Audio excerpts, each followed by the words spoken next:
आज हम बात करेंगे कि गंदम को स्प्रे कब करनी है, सही टाइम स्प्रे करने का कौन सा है जिससे हमें बहुत ज्यादा फायदा हो और तमाम किस्म की जो जड़ी बूटियां हैं उनका खात्मा हो सके और गंदम की ग्रोथ ज्यादा से ज्यादा हो सके, ताकि जड़ी बूटियां की वजह से गंदम की ग्रोथ रुक ना जाए। तो आइए आज की वीडियो में इस टॉपिक पे बात करते हैं। अस्सलाम वालेकुम, कैसे हैं सब दोस्त? उम्मीद है सारे दोस्त बिल्कुल ठीक ठाक होंगे। मैं हूं हसनैन आफ्ताब, आप देख रहे हैं YouTube channel Hasnain Aftab official. जैसा कि वीडियो की स्टार्टिंग में आपको पता चल गया है कि वीडियो आज हम किसके मुतल्लक बनाने वाले हैं, तो चलते हैं वीडियो को स्टार्ट करते हैं, आपका टाइम ज़ाया नहीं करते। आज हम बात करने वाले हैं कि जनाब गंदम की स्प्रे हमने कब करनी है। बहुत से तरीके हैं, मैं अब आपको बता देता हूं कि हमारे आबाओ अजदाद जो हैं, जो पुराना तरीका है, वो किस तरीके से गंदम को स्प्रे करते हैं। सबसे पहले वो क्या काम करते हैं कि जनाब पहला पानी लगाते हैं। पानी लगाने के बाद जब गंदम में पानी लगाया हुआ वत्तर आ जाए, तो जब आप चल सकते हो, फिर सकते हो, तब वो स्प्रे कर देते हैं, जो कि हमारा पुराना और रवायती तरीका है। इस तरीके से स्प्रे करते हैं। और बाज़ औक़ात लोग क्या काम करते हैं कि जब दो पानी लगा लेते हैं, दो पानी लगाने के बाद स्प्रे करते हैं। अब मैं इन दोनों में आपको फ़र्क बता देता हूं, ताकि आपको क्लियर हो सके कि हमें स्प्रे कब करनी है और ज़्यादा फ़ायदा किस वक्त स्प्रे करने से है। जनाब जो तरीका ये है कि जब आपने पहला पानी लगाया, आपकी ज़मीन बदतर हालत में आ गई और आपने स्प्रे कर दी, जो भी आपको बेहतर स्प्रे लगती है वो आपने करनी है।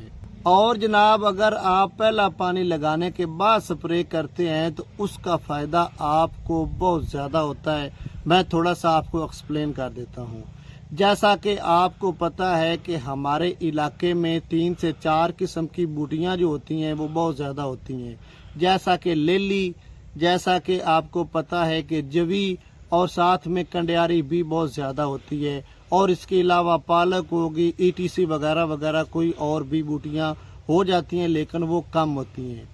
अगर आप पहला पानी लगाने के फौरन बाद जब वत्तर हालत में आपकी गंदम आ जाए और आप स्प्रे कर देते हैं और आपकी लेली और तमाम किस्म की जो बूटियां हैं वो बिल्कुल ख़त्म हो जाती हैं, तो आपकी गंदम की ग्रोथ जल्दी होती है, क्योंकि उसमें जो बूटियां हैं वो छोटी ही थी, तो उनका खात्मा हो गया और आपकी गंदम की ग्रोथ जो है वो बहुत ज़्यादा होने लगी, जिससे आपको बहुत ज़्यादा फ़ायदा होता है। अब बात कर लेते हैं कि जनाब कुछ दोस्त ऐसा काम करते हैं कि दूसरा पानी लगाने के बाद जनाब गंदम को स्प्रे करते हैं। उसका मुझे तो मेरे ख्याल के मुताबिक, मेरे आइडिया के मुताबिक उसका होता है नुकसान, क्योंकि जब हम गंदम को 2 पानी लगा लेते हैं तो 2 पानी लगाने के बाद क्या होता है कि आपकी गंदम का कद जो है वो बहुत ज़्यादा हो जाता है और आपकी जो बूटियां हैं उनका भी कद ज़्यादा हो जाता है, उनकी भी ग्रोथ गंदम के साथ साथ ज़्यादा हो जाती है और आपकी स्प्रे भी उस वक्त असर नहीं करती, जिसकी वजह से आप कहते हैं कि फ़लाँ कंपनी की स्प्रे जो है वो ठीक नहीं है, फ़लाँ कंपनी की स्प्रे जो है वो ठीक है। लेकिन उस वक्त आप किसी भी कंपनी का स्प्रे कर लें तो पहले जैसे मैंने आपको बताया है कि उस तरीके से अगर आप स्प्रे करते हैं तो फिर बाद में दूसरे तरीके से करते हैं तो दूसरे तरीके से फ़ायदा नहीं होगा, पहले तरीके से बहुत ज़्यादा फ़ायदा होगा। अब आपकी मर्ज़ी है आपने कौन सी स्प्रे लेनी है, किस कंपनी की लेनी है।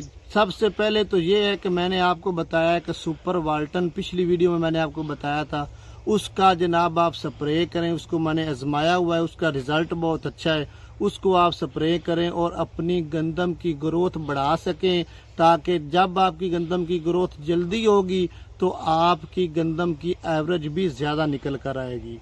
तो ये थी एक छोटी सी वीडियो, उम्मीद है आप दोस्तों को पसंद आई होगी। अगर पसंद आई है तो वीडियो को लाइक कर दें, शेयर कर दें, और अगर चैनल पर नए हैं तो चैनल को सब्सक्राइब कर लें। मिलते हैं नेक्स्ट वीडियो में, तब तक के लिए हमें दीजिए इजाज़त। अपना रखिए ढेर सारा ख्याल, दुआओं में रखिए याद। अल्लाह हाफिज़।